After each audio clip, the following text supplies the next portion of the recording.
சரியாக்கா?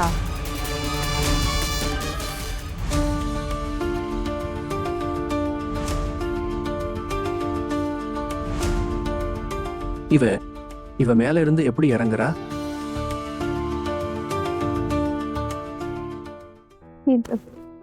துணி காய போட்டாச்சா? ஆமா அக்கா.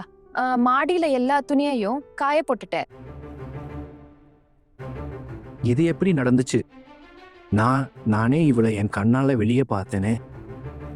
இல்ல என் கண்கள் என்னை எப்பவுமே ஏமாத்தாது. பெரியம்மா பாருங்க, மாடியில துணி காய போட்டுட்டு அஹானா வந்துட்டா. நல்லா தெரியுது. ஏண்டி, நான் மருந்து சாப்பிட்ற நேரம் ஆயிடுச்சு. இப்பதான் உனக்கு துணி காய போட நேரம் கிடைச்சதா? இப்பெல்லாம் மருந்து கொடுக்கறதையே மறந்துட்டு வர்ற மாதிரி தெரியுது.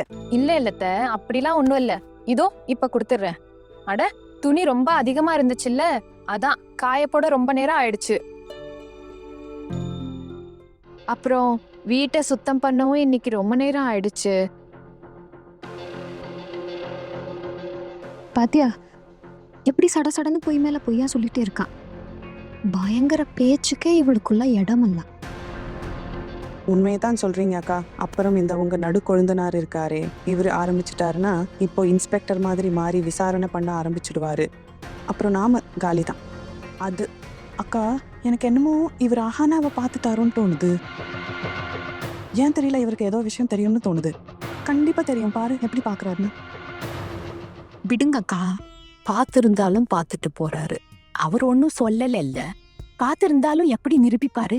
ஏன்னா அஹானா இப்பதான் மாடியில இருந்து வரா. ஆமா, நிரூபிக்க முடியாது. ஓஹோ, சின்னவளே, உனக்கு இந்த மனுஷனை பத்தி தெரியாதா? இவருக்கு ஏதாச்சும் தெரிஞ்சிருச்சுன்னா நம்ம 3 பேரையும் பொங்கலாக்கி படையல் போட்டு ஊரு முழுக்க பிரிச்சு கொடுத்துடுவாரு. அத்தை, உங்களுக்கு மருந்து இங்கேயே தரட்டுமா இல்ல ரூமுக்கு போய் தரட்டுமா? உனக்கு எங்க தோணுதோ அங்க கூட என் தாயே. ஏன் கேட்டேனா, இப்போ நீங்க ரூமுக்கு போய் தூங்குவீங்கல்ல, அதனாலதான். இல்ல, இன்னைக்கு நான் தூங்க மாட்டேன். நாளைக்கு பூஜைக்கு ஏற்பாடு பண்ணணும். ஒரு ஏற்பாடும் நடக்கல. ஆமா, நாளைக்கு எல்லா ஏற்பாடும் தெரிஞ்சிடும். ஏண்டா, நாளைக்கு தெரியும்னா என்ன அர்த்தம்? அதாவது பூஜை நாளைக்கு தானே, அப்ப நாளைக்குள்ள எல்லா ஏற்பாடும் ஆயிடும். இன்னைக்கு பூஜை இல்லையே. நான் கூட பார்க்க விரும்புறேன் எப்படி கோலாகலமா ஏதோ மேஜிக் பண்ணி இவங்க இந்த வீட்டுல பூஜை பண்ண போறாங்கன்னு. போல்ட்டு அண்ணா, பூஜை ஒருவேளை கோலாகலமா நடக்காம இருக்கலாம். ஆனா அத்தை ஜென்மாஷ்டமி பூஜையை நடத்தணும்னு ஆசைப்பட்டிருக்காங்கன்னா கண்டிப்பா பூஜை நடக்கும். ஆமா, எனக்கும் அதுதான் எதிர்பார்ப்பு. எப்படி நாளைக்கு நீங்க மேஜிக் காட்டி கோலாகலமா பெரிய அத்தையோட பூஜை ஆசையை நிறைவேற்ற போறீங்கன்னு எங்களுக்கும் தெரியட்டுமே. உங்க எல்லாருக்குள்ளயும் எவ்வளவு திறமை இருக்குன்னு. போதும். சாமான் எல்லாம் வந்துருச்சா? ஆமா, உங்க பெரிய பையன் கிட்ட என்னென்ன வாங்கணும்னு சொல்லியாச்சு. மார்க்கெட்ல இருந்து எல்லாம் வாங்கிட்டு வந்துருவாரு. அப்புறம் நாங்க எல்லாரும் இப்ப சாப்பிட்டதுக்கு அப்புறம் பாயாசமும் தேங்காய் உருண்டையும் செய்ய உட்கார்ந்துருவோம். ஆமா, சரி. அத்தை வாங்க, ரொம்ப நேரம் ஆகிடுச்சு. உங்களுக்கு மருந்து கொடுத்துடுறேன். அப்புறம் வீட்டை அலங்கரிக்கிற வேலையும் நிறைய இருக்கு. வாங்க.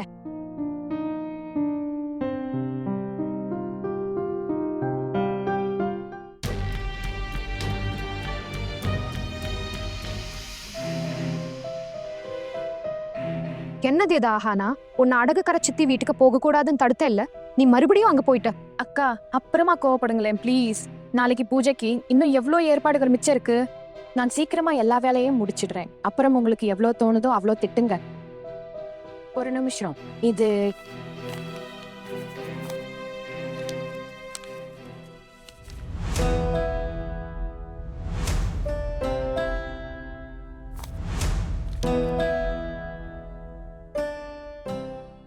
இவ்ளோ பணமா? அக்கா, 50,000 ரூபாய் இருக்கு. 25,000 பூஜைக்கு, மீதி 25,000 அடகு கடைக்கு மாசம் வட்டி கொடுக்க வச்சுக்கணும். உனக்கு புத்தி எதுவும் கெட்டு போச்சா? 25,000 ரூபாய் செலவு பண்ண கோருமா நாம? அக்கா, இவ்ளோ செலவு ஆகதான் செய்யும். இப்ப அவ்வளோ விருந்தினர்கள் வர போறாங்க. சொந்தக்காரங்க, அக்கம் பக்கத்துல உள்ளவங்க, எந்த குறையும் வைக்க கூடாதுல அக்கா. இத்தனை நாளுக்கு அப்புறம் எல்லாரும் இந்த வீட்டுக்கு வராங்க. எல்லாரையும் வரவேற்று உபசரிக்க இவ்வளவு ரூபாயாவது செலவாகும்ல. அப்புறம் இவங்கள யாராச்சும் ராத்திரி தங்கிட்டாங்கன்னா அவங்களுக்கு ராத்திரி சாப்பாடு இல்லைன்னு சொல்ல மாட்டோம்ல. ஆனா இருந்தாலும் இந்த 50,000 ரூபாய் எப்படி? அக்கா, இப்பதானே உங்களுக்கு சொன்னேன். திரும்பவும் அதே பேச்ச பேசுறீங்க. சொன்னேன்ல, இதுல 25,000 அடகு கடைக்கு மாசம் வட்டி கொடுக்க எடுத்து வைக்கணும்னு. ஒருவேளை வட்டி பணம் கொடுக்கலைன்னா அவங்க நேரா வீட்டுக்கே வந்துருவாங்க. ஆனா அவங்களுக்கு தப்பான அட்ரஸ் கொடுத்திருக்கேன். பக்கத்து தெரு அட்ரஸ் கொடுத்தேன். ஆனா அவங்க என்னோட ஃபோன் நம்பர் வாங்கிக்கிட்டாங்க. என்னது? என்ன சொன்ன? ஃபோன் நம்பர் கொடுத்தியா? ஓ கடவுளே, ஆஹானா உன்கிட்ட சொன்னேன்ல அந்த அடகு கடை சித்தி கிட்ட போக கூடாதுன்னு. இது யாருக்காச்சும் தெரிஞ்சிடுச்சுன்னா உன்னால எங்களுக்கு பெரிய திட்டு விடும். அட அக்கா, ஒன்னும் ஆகாது. நீங்க ஏன் இவ்ளோ டென்ஷன் ஆகுறீங்க? நான் சொல்லவா? நான் அங்க முக்காடு போட்டுக்கிட்டு தான் போனேன். நான் அவங்க கிட்ட வீட்டோட மருமக, அதான் வட்டிக்கு பணம் வாங்க வந்திருக்கேன்னு சொன்னேன்.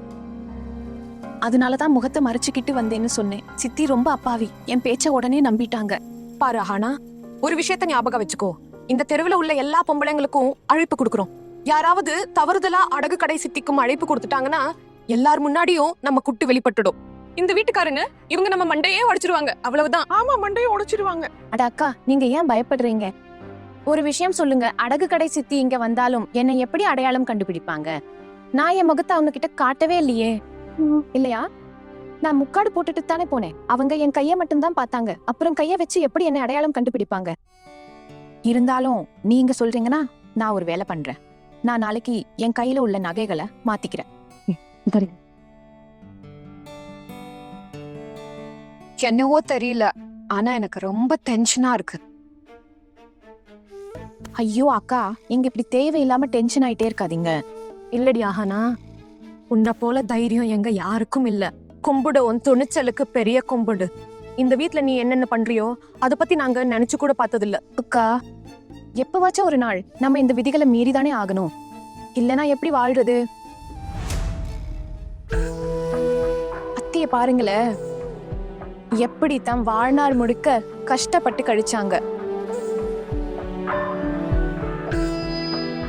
மனசுக்குள்ள அவங்க பிறந்த வீட்டுக்கு போக ஆசைப்பட்டாங்க. தான் அண்ணன் தம்பிகளை பார்க்க தவிச்சாங்க.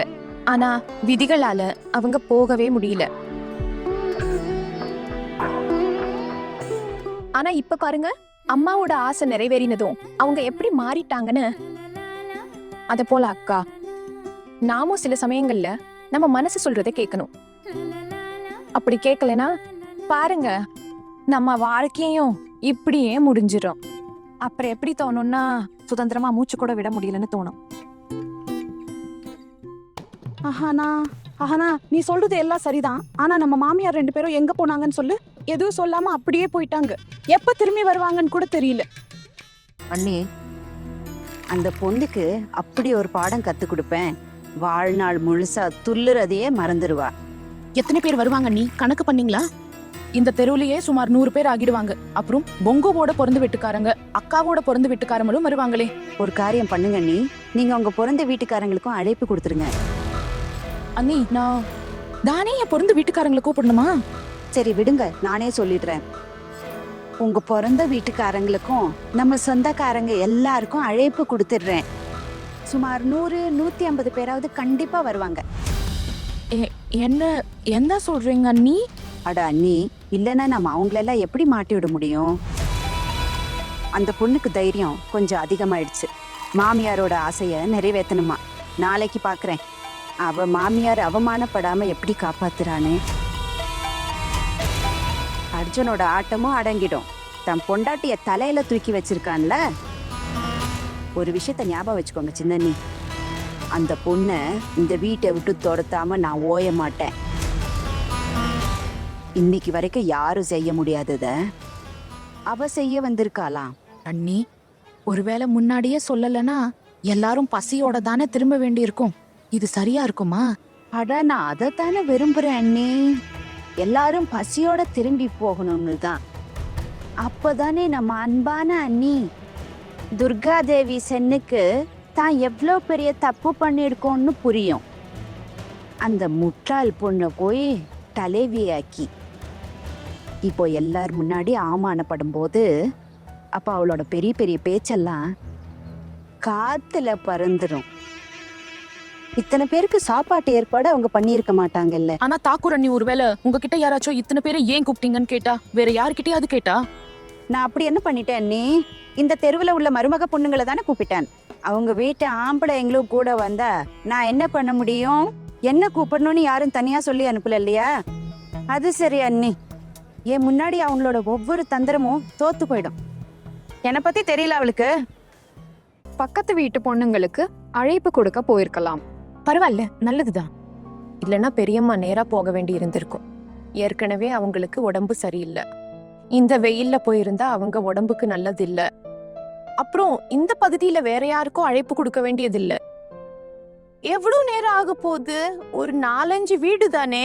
சரி அக்கா, கேளுங்க. நம்ம மொத்தம் 50 பேருக்கு ஏற்பாடு பண்ணுவோம், சரியா?